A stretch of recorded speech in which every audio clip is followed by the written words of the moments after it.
Chaleureuse salutation à chacun et à chacune de vous.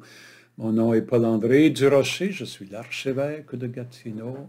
Avec vous aujourd'hui, en ce 27 décembre, fête de l'évangéliste Saint Jean, de l'apôtre Saint Jean, pour regarder les textes bibliques du jour. Et comme il se doit, nos deux textes sont choisis dans la tradition joannique. On parle d'une tradition joannique parce que on n'est pas certain si celui qui a écrit l'Évangile, c'est aussi celui qui a écrit, rédigé les lettres, la première, la seconde, la troisième lettre, mais certainement il y a beaucoup de parenté entre l'Évangile et les lettres.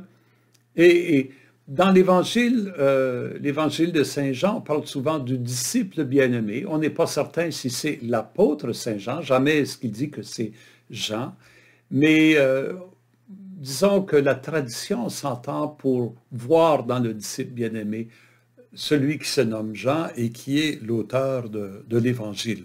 Alors, on va suivre cette tradition-là en écoutant ces textes.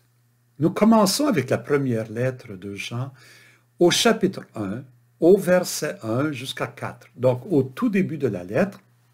Et nous allons lire cette lettre durant tout le reste du temps de Noël, tous les jours jusqu'à la fête du baptême de Jésus. Nous allons approfondir le message de Jean. Et le début de sa lettre est tellement riche et on pourrait dire, juste lire, si on avait juste ces quatre lignes-là, ces quatre versets-là, on aurait de la difficulté à comprendre de quoi il parle au juste. La lettre va nous l'expliquer, donc je vais, comment je peux dire, donner déjà des réponses un peu aux questions qui sont soulevées par ces quatre premiers versets. Mais on s'y plonge. Bien-aimé, il commence par donner ce titre-là. Pensons aussi que le disciple bien-aimé, dans l'Évangile. Il y a quelque chose, il y a un lien entre cette expérience de l'amour du premier disciple et l'expérience des chrétiens et des chrétiennes qui se savent aimés par Dieu en Jésus, bien-aimés. Ce qui était depuis le commencement, ce que nous avons entendu, ce que nous avons vu de nos yeux, ce que nous avons contemplé et que nos mains ont touché du Verbe de vie, nous vous l'annonçons. Arrêtons là pour un instant. L'auteur, Saint Jean, disons, il met beaucoup d'emphase ici sur le fait qu'il a, depuis le début, depuis le commencement, on pourrait dire depuis toute l'aventure peut-être de Jésus de Nazareth, ce qu'il a entendu, donc il va dire du Verbe de vie, de la parole de vie, ce que nous avons entendu venant de la parole de vie, c'est Jésus la parole de vie. Ce que nous avons entendu, mais ce que nous avons vu de nos yeux. Parce que la parole, ce n'est pas seulement ce que Jésus a dit, c'est ce que Jésus a fait qui parle, on pourrait dire. Donc, ce que nous avons vu, ce que nous avons contemplé et ce que nos mains ont touché. Il y a ici vraiment on pourrait dire, une emphase sur l'incarnation de cette parole. Elle a pris chair, on a pu toucher cette chair, ce corps de Jésus. Dans la lettre, ça va être important parce qu'on va découvrir que la communauté à laquelle l'auteur s'adresse est une communauté qui a connu une division entre ceux qui croient que le Verbe éternel s'est vraiment incarné en Jésus et d'autres qui disent non, la parole éternelle, c'est indépendant de la personne de Jésus.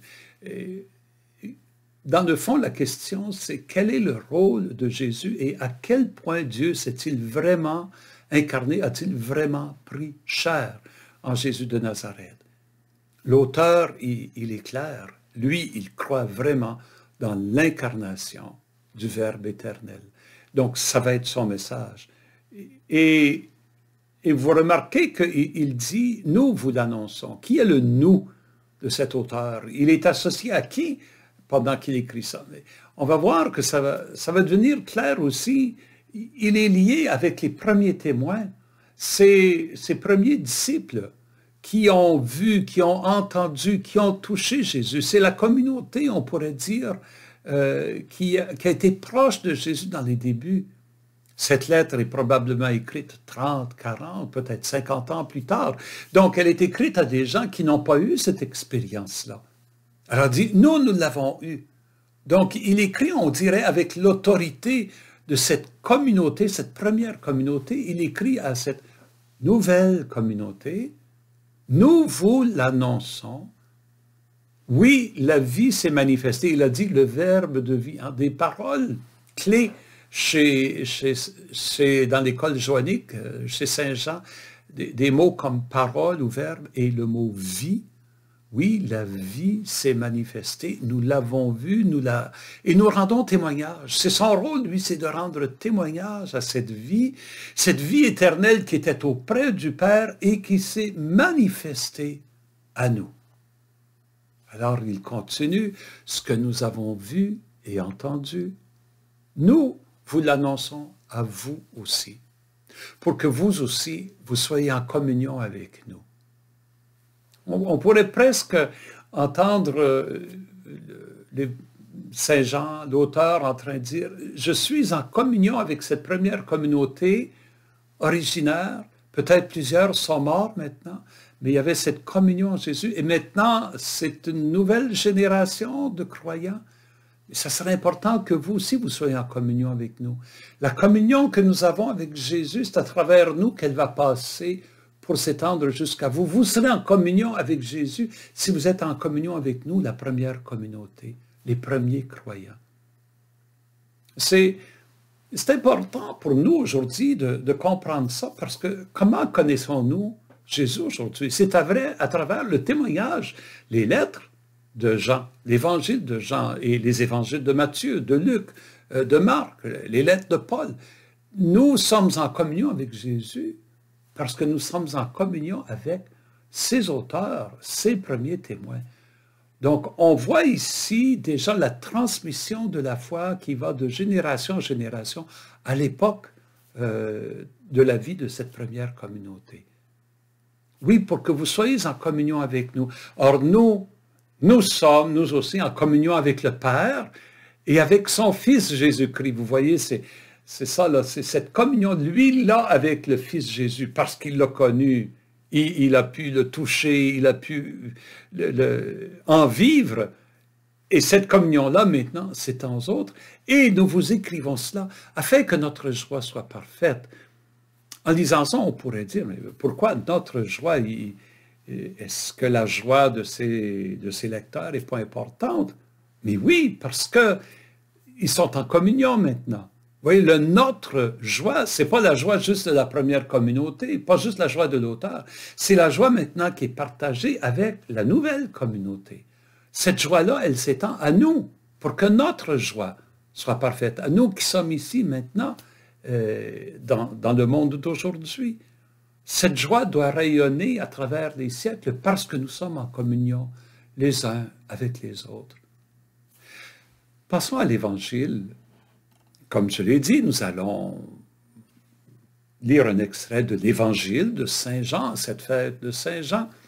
Et ça peut être surprenant que 2 jours après Noël, le texte que nous lisons, il est à propos de la résurrection. C'est le matin de Pâques. Mais ça se comprend aussi, parce que celui dont nous venons de fêter la naissance, si nous le fêtons, c'est parce qu'il est ressuscité.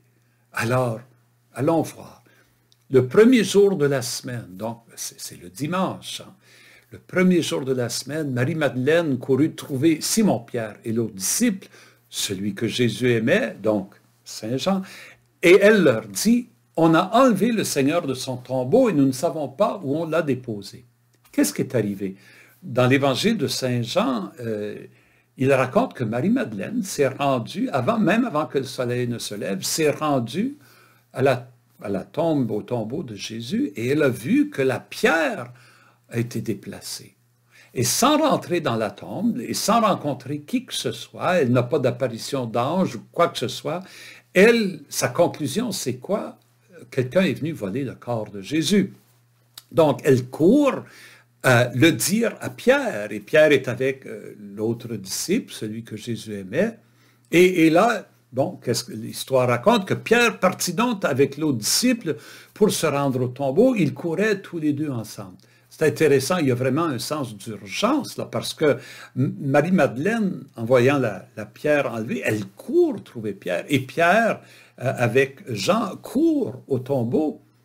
L'autre disciple courut plus vite que Pierre. La tradition, c'est que Jean était plus jeune. Peut-être que c'est ça, mais de toute façon, peut-être que c'est celui qui était lié à Jésus par amour. Hein? Et l'amour donne des ailes, on pourrait dire. Donc, il courut plus vite et il arriva le premier au tombeau. En se penchant, il s'aperçoit que les linges sont posés à plat. Cependant, il n'y entre pas. Marie-Madeleine n'était pas rentrée, mais elle n'avait pas regardé.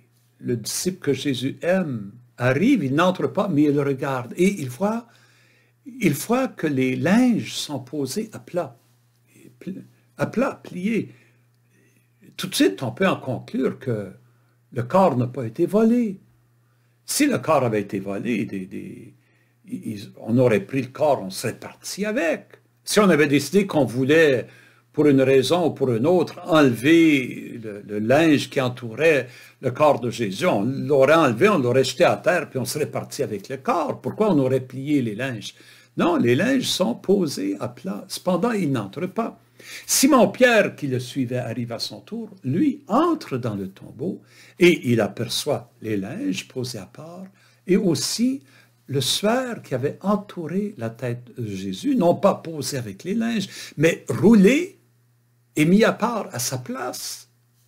Et là, on pourrait dire, c'est encore plus étonnant que là, non seulement le linge, mais le voile, il a été roulé, donc avec soin et posé dans sa place à lui. C'est clair que ce n'est pas un corps qui a été volé ici. Ce ne sont pas des voleurs qui sont venus. C'est alors qu'entra l'autre disciple, lui qui était arrivé le premier au tombeau. Il vit, donc qu'est-ce qu'il voit? Il voit la même chose que Pierre, mais il y a quelque chose qui va plus loin chez ce disciple-là, chez cet apôtre-là. Pierre n'arrive pas à ça encore, mais celui que Jésus aimait, il vit et il crut. Qu'est-ce qu'il a cru? L'auteur de l'Évangile ne dit pas qu'est-ce qu'il a cru. Mais on peut soupçonner qu'il a cru que le Christ n'était plus mort, que non seulement le corps n'avait pas été volé, mais qu'il y a un mystère qui le dépasse, et c'est un mystère de vie qui triomphe de la mort. Est-ce que c'est la foi en la résurrection? Certainement, c'est la foi dans le Christ qui est en gloire. Et plus tard dans l'Évangile, Jésus va apparaître, ressuscité va apparaître, et là certainement on va parler de résurrection. Mais ici, au moins, il y a ce début de foi. Quelqu'un a écrit ce beau mot. Pour Jean, le tombeau n'est ni vide, ni plein, il devient langage. Les linges parlent à l'apôtre. Et à cause de l'amour qu'il a peut-être, cet amour-là l'amène à voir dans ce langage, l'amène à cette foi naissante, qui sans avoir vu, on se rappelle de la parole dans l'évangile de Jean qui va être à la fin et que Jésus va dire, Jésus ressuscité va dire, heureux ceux qui croient sans avoir vu. Ben, lui, ce qu'il a vu n'est pas le Christ ressuscité. Il a vu les indices et il a cru. Et peut-être dans l'évangile, hein, dans la première lettre, quand il dit ce que nous avons entendu, ce que nous avons vu de nos yeux, ça aussi, ça fait partie du témoignage qu'il donne aux générations suivantes. En ce jour de la fête de Saint Jean, demandons au Seigneur de nous donner la même sorte d'amour profond pour le Seigneur, parce que nous avons fait l'expérience de son amour pour nous. Nous sommes les bien-aimés. Et dans cette expérience d'amour-là, la foi va grandir. Notre foi en Jésus mort mais ressuscité, en Jésus glorieux qui nous partage son esprit.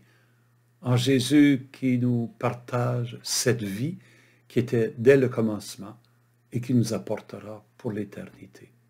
Que le Seigneur vous bénisse.